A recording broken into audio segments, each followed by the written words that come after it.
बात होती है एक लड़के से जिसका नाम शू है। वो अपनी नानी के साथ कुछ वक्त गुजारने के लिए उनके घर आता है। गाड़ी से उतरकर जब घर की तरफ जाने लगता है तो उसे कुछ प्लांट्स के साथ खेलती हुई एक बिल्ली नजर आती है। उसको लगता है कि जैसे उसने प्लांट्स में एक छोटी सी लड़की को देखा है, जो लड़की उससे और उस बिल्ली से छुप रही थी। पर इससे पहले कि वो कुछ डिटेल्स जान सकता, उसकी नानी शू को बुलाती है और शू वहाँ से चला जाता है। शू जैसे ही वहाँ से जाता है, ये छोटी सी लड़की उस बिल्ली से बचते हुए वेंट के नीचे चली जाती है। पता चलता है कि वेंट के नीचे कूड़े के दरमियान में इसका घर है। इस लड़की का नाम एरिटी है, जो कि यहाँ पर अपने मॉम और डैड के साथ रहती है। यहाँ पर ये लोग छोटी छोटी वो चीजें इंसानों से ले लेते हैं जिसके गायब होने से इंसानों को कुछ खास फर्क भी ना पता चले। इसीलिए इन लोगों को बोरोअर्स कहते हैं, यानी कि उधार लेने वाले लोग। थोड़ी देर के बाद हम एरिटी के डैड को देखते हैं, जो कि अपने बोरोइंग मिशन से घर वापस आए थे। वो बताते हैं कि कैसे ऊपर एक नया लड़का रहने को आया है। जिसके बाद एरिटी भी अपने होने वाले इंसिडेंट के बारे में अपने पेरेंट्स को बताती है। रात को जब ये लोग खाना खा रहे थे तो एरिटी के डैड उसे कहते हैं कि तुम भी तैयार हो जाओ, अब मैं तुम्हें पहले बोरोइंग मिशन के ऊपर लेके जाऊंगा। एरिटी तो इस बात से बहुत ज्यादा खुश होती है। जिसके बाद वो एक छोटे से बैग में कुछ जरूरी सामान रखकर अपने डैड के साथ निकल पड़ती है। यहाँ पर एक छोटी सी जगह पर धागे जैसी पुली बनी हुई थी, जिसकी वजह से ये लोग एक लैब पे जाते हैं, जहाँ पर एरिटी के डैड ने काफी सारे इंस्ट्रूमेंट्स रखे थे। वो डबल टेप काट कर अपने पाँव के साथ लगाते हैं। इतनी ही देर में एरिटी छोटे से होल से बाकी बाहर के बड़े लोगों को खाना खाते हुए देखती है। जब रात होती है और सारे बड़े लोग वहाँ से चले जाते हैं तो ये लोग किचन में एंटर होते हैं, जहाँ पर एरिटी इतने बड़े बड़े फर्नीचर को देखकर बहुत ही ज्यादा हैरान होती है। उसके डैड दूर पड़ी एक टेबल पर पॉइंट करते हैं, जिसके ऊपर एक शुगर पॉट था, और बताते हैं कि हमने वहाँ तक पहुँचना है। जिसके बाद ये लोग एक थ्रेड जैसी रस्सी के साथ नीचे उतरते हैं और एरिटी के डैड अपने पाँव पे लगी टेप के साथ एक मकड़ी की तरह उस टेबल पे चढ़ते हैं और वहाँ टी पॉट तक पहुँच जाते हैं। एरिटी भी बिल्कुल ऐसा ही करते हुए अपने डैड तक पहुँचती है, जहाँ पर उसके डैड उसे एक शुगर क्यूब देते हैं और वो उस क्यूब को अपने बैग में रख लेती है। यहाँ पास ही जमीन पे पड़ी हुई उसे एक पिन मिलती है, जिसको एरिटी उठा लेती है और एक सॉर्ड की तरह रख लेती है। उसके डैड एरिटी से कहते हैं कि ये तुम्हारी पहली बोरोइंग थी, और इस बात से वो बहुत खुश होती है। अब एक छोटी सी जगह से गुजरते हुए वो एक ऐसी जगह पर आते हैं जहाँ पर बिल्कुल उनके साइज की छोटी छोटी चीजें थी।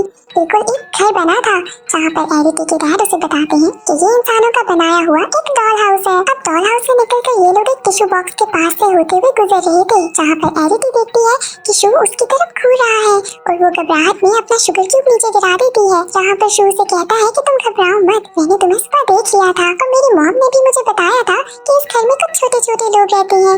पर यहाँ पर वो इसकी बात का कोई जवाब नहीं देती। जिसके बाद वो और उसके डैड यहाँ पर खामोशी से चले जाते हैं। एरिटी अपने डैड से बहुत सॉरी कहती है। एरिटी के डैड उसे कहते हैं कि अब से काफी केयरफुल रहना होगा हमें। जिसके बाद रात को तो एरिटी को नींद ही नहीं आती है। अब खुद को रिलैक्स करने के लिए वो बाहर जाकर बैठ जाती है, जहाँ पर वो देखती है कि वेंट के पास शू आया है और उसने वहाँ पर कुछ रख दिया है। जब वो पास आकर देखती है तो वो एक शुगर क्यूब थी और साथ ही एक पेज भी पड़ा था। यहाँ पर पहले कुछ सोचे समझे बगैर वो इसको उठा लेती है, तो फिर उसके जहन में कुछ आता है और वो उसे रखकर वहाँ से चली जाती है। इसके बाद एरिटी के पेरेंट्स उसे कहते हैं कि हमें लगता है कि अब इस जगह को छोड़कर चले जाना चाहिए, क्योंकि शायद इंसानों को हमारे बारे में पता चल गया है। इस बात से तो एरिटी की मॉम बहुत ज्यादा घबरा जाती है। जिसके बाद उसके डैड कहते हैं कि कुछ दिनों के लिए तो हमें बोरिंग को रोक देना चाहिए, हम बाहर ना जाएं और ना ही कोई हमें देखे।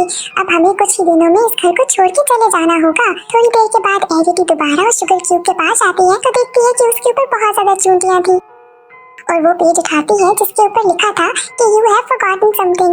अब वो इस पेज को वापस शो को देने के लिए जाती है, जहाँ पर वो खिड़की के बाहर उस पेज को रखती है और कहती है कि मुझे और मेरी फैमिली को प्लीज अकेला छोड़ दो। शो से कहता है कि मैं तुम्हारी मदद करना चाहता था और मैं तुम्हें देखना चाहता हूँ।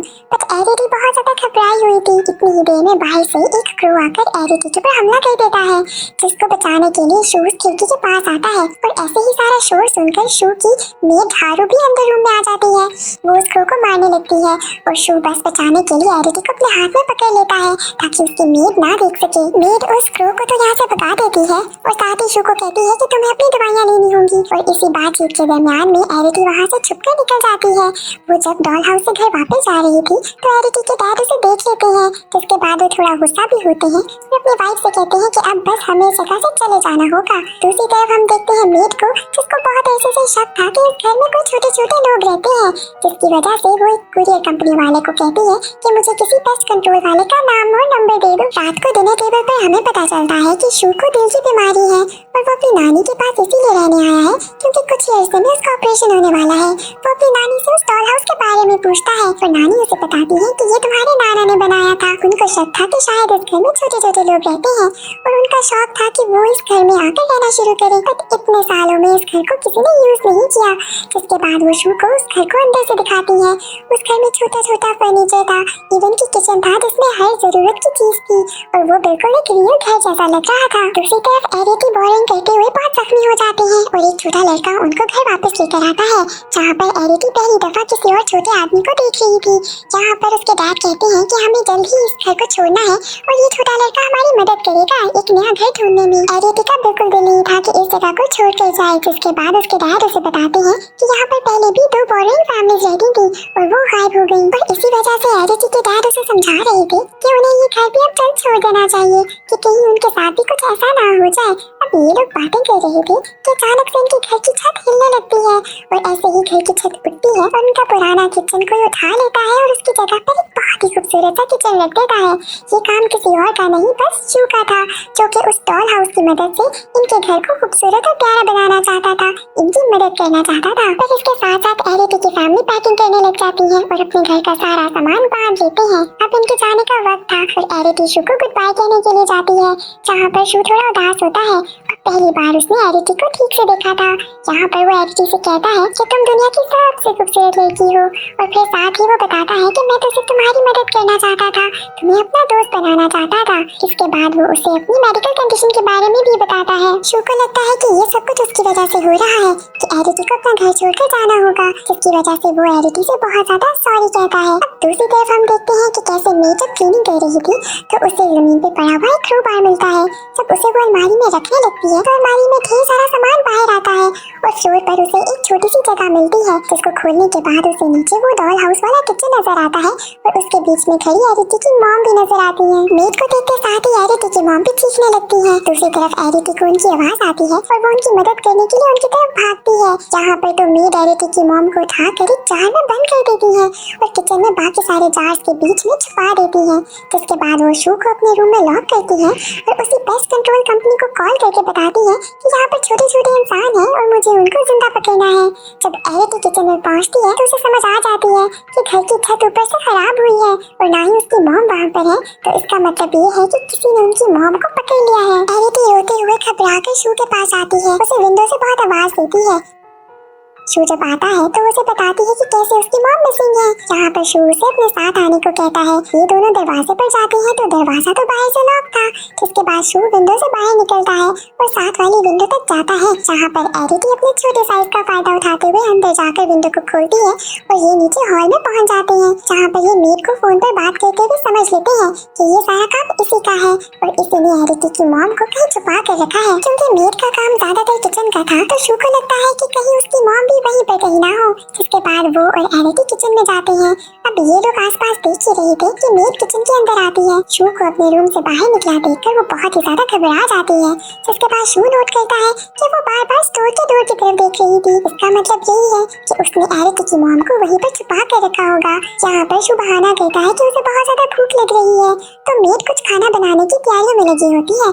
जिसके बाद वो एरिटी को इशारों में कहता है कि वो चली जाए स्टोर में अपनी मॉम को ढूंढने के लिए।